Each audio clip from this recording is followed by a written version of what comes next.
Hello बच्चों, आज का अपना अगला टॉपिक भी तीसरी यूनिट का बी पार्ट शुरू कर रहा भी motion of A charged particle. Motion of A charged particle in uniform electric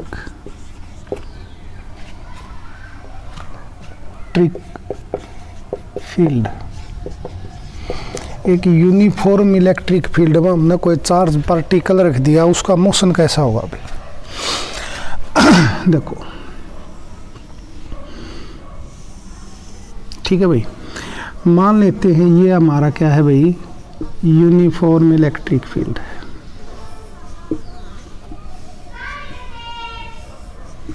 x distance तक, ठीक है। और एक चार्ज पार्टिकल इसमें चलना शुरू हो गया। चार्ज पार्टिकल मान लिया हमने प्लस क्यू, यहाँ प्लस क्यू है, वो चलना शुरू हो गया। जैसे ही प्लस क्यू चलेगा वो किसकी तरफ चलना शुरू हो जाएगा, नेगेटिव की तरफ। नेगेटिव चार्ज है उसको क्या करना शुरू कर देगा, अट्रैक्ट।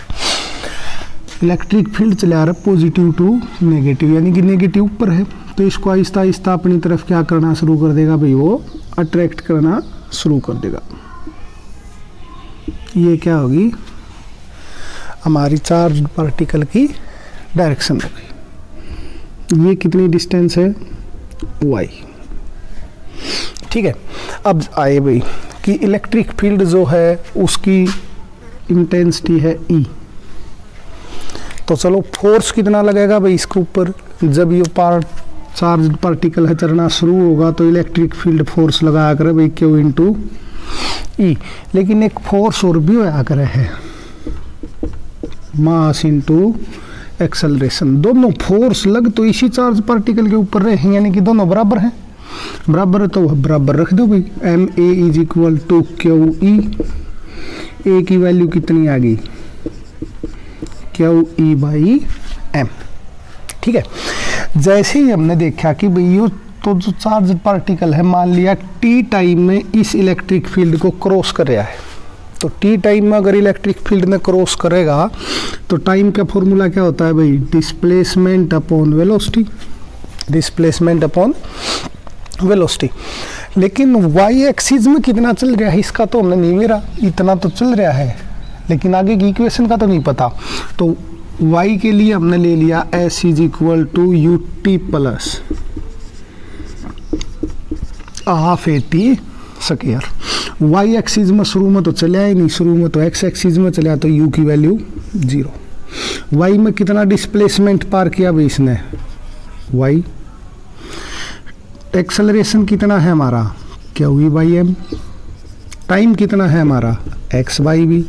ये सारी वैल्यू हमने इस इक्वेशन में पुट कर दी, तो इक्वेशन क्या होगी हमारी, S is equal to U की जगह 0 तो 0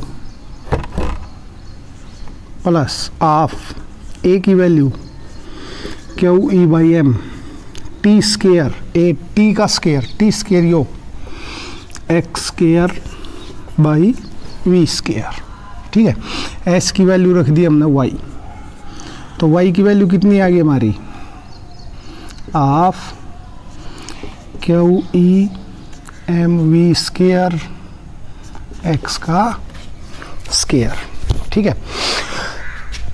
सारी चीज़ें कांस्टेंट हैं, ये सब क्या है भाई, कांस्टेंट है। तो y की वैल्यू कितनी आ गई, के एक्स का स्केयर। एक साइड y हो, एक साइड x का स्केयर हो, या एक साइड, ठीक है।